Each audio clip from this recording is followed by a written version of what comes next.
Hi everyone, welcome back to How We Roast Cook. In today's video we're going to be making some delicious breakfast. So thank you so much for stopping by. I am going to be making the French toast first because it's easier to reheat, and I'm going to be using carnation milk. You can use any milk of your choice. Alright,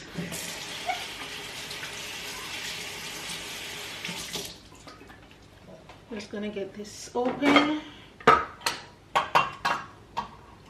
Alright,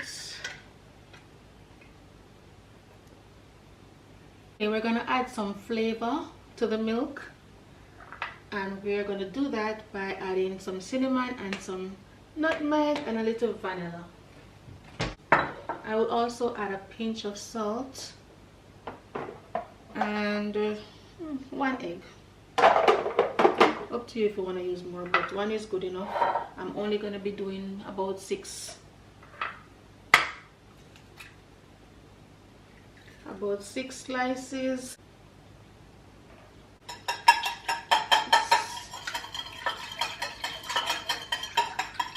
Let's add some vanilla in there. Tablespoon. Alright, so this is 1 teaspoon of vanilla flavoring, 1 teaspoon of cinnamon powder,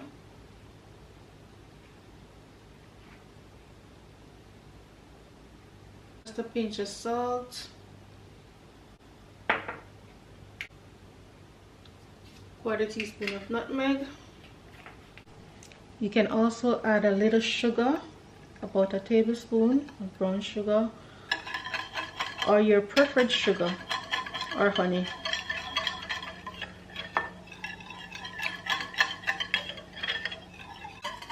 Alright, smells good. Alright, to get the perfect French toast, you want to make sure that your bread is dried out. You can either leave it out for a couple hours, but if you don't have time for that, you can pre-toast it, like just lightly toast it on a low setting, a slightly dried out feeling, so that it doesn't absorb all the liquid. Alright, so I just put them in the toast on the lowest setting, so they're lightly toasted and it has a little crust on the outside, so that's gonna be perfect for my French toast. So I'm gonna start off by melting my butter, and I want to turn the stove down because I don't want the French toast to get too brown on the outside and then the middle still remains soggy. So we're going to cook it on low to medium heat. Alright, here we have our liquid. While the butter is melting, we're going to go ahead and dip. Let me see. Oh, we can hold 2 pieces. 2 pieces, right? Yeah, we can hold 2 pieces. Perfect. So we're going to dip them. We don't want them to be oversaturated with the liquid, so don't leave them in there too long. If they're thicker slices of bread, you can give them like 30 seconds, but these are thin slices, so we just dip them. So we're going to go ahead and allow them to be cooked on medium heat, so that the entire thing can cook all the way through without the outside getting cooked and then the inside wet. We don't want that. Alright, so cook them on low to medium heat. Now we're gonna go ahead and flip it.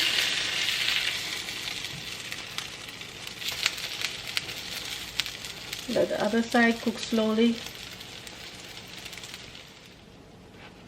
Now we're gonna flip them. This is like 3 minutes on low heat, and that's the perfection. As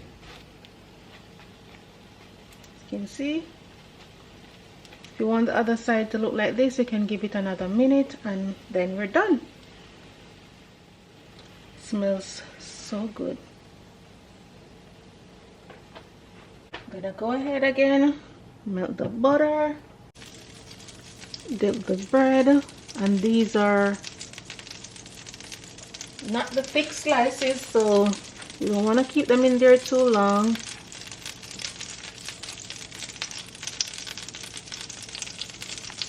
Just give them like 2 seconds on each side. Drain it off. Flip it.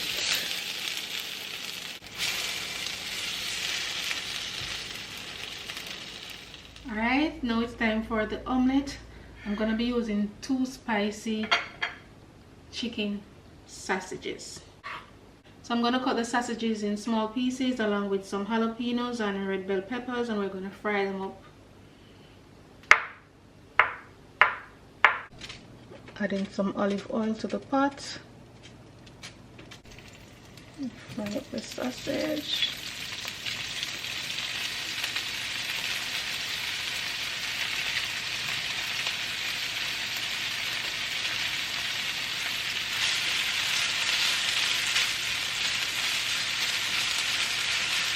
Gonna add in these now.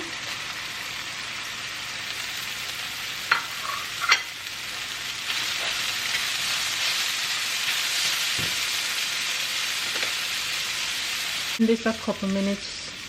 Don't allow them to burn. You can add onions or any other vegetables that you want to add in your omelette. If you want to use bacon, for all the bacon lovers.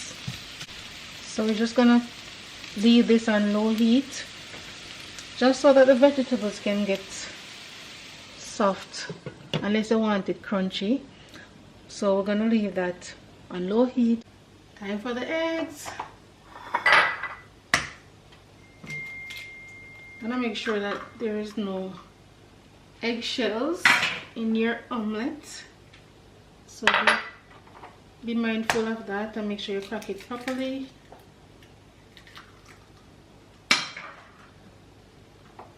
I'm gonna use about 4 eggs.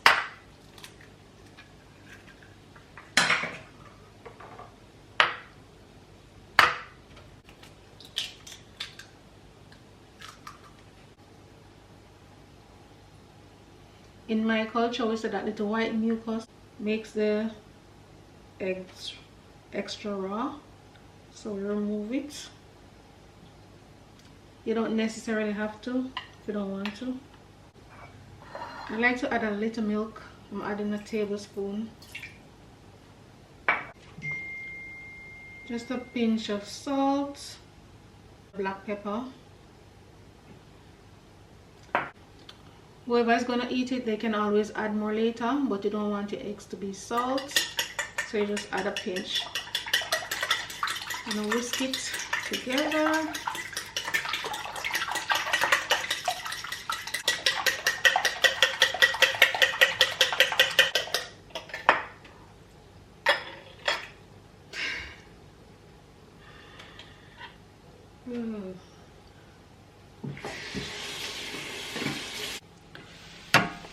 Let's get this omelette started.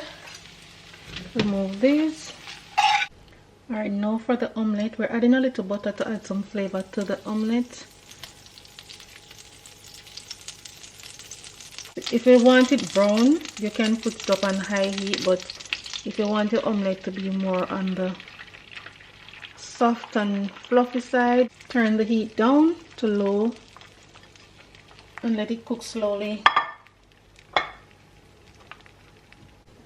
I'm gonna just move the edges and allow the parts that are not cooking to flow under the bottom.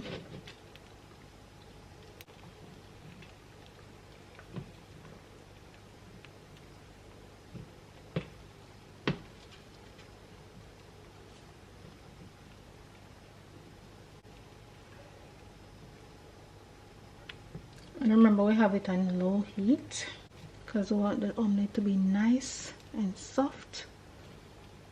Cooks all the way through, but it's nice and soft. Unless you're going for that brown well done look, then that's totally fine. So now that there is no more liquid left running and the egg is set, as you can see, it's fully set, we're gonna go ahead, we're gonna add back our sausages. Alright, that should be enough. And we're gonna add some cheese. It's all depending on you and what type of cheese you want to add. I'm adding some cheddar cheese, mozzarella, and a slice of pepper jack.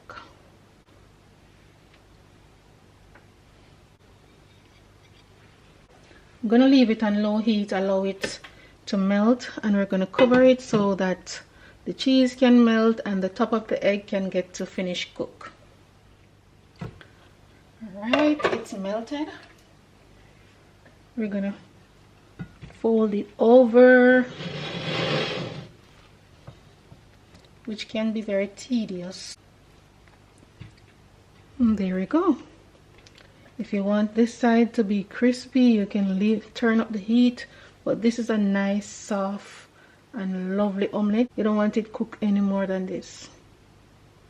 The egg is perfectly cooked. So I'm gonna go ahead and slice up my omelette. I'm gonna also add some powdered sugar to serve on my French toast, and there it is. So I'm meeting my daughter at her appointment and she wanted some breakfast, so here I am packing her a little container with breakfast and some fruits. Thank you, ma'am. You're welcome. And I got some fruits as well. All right, later. Bye, I love you. I love you too.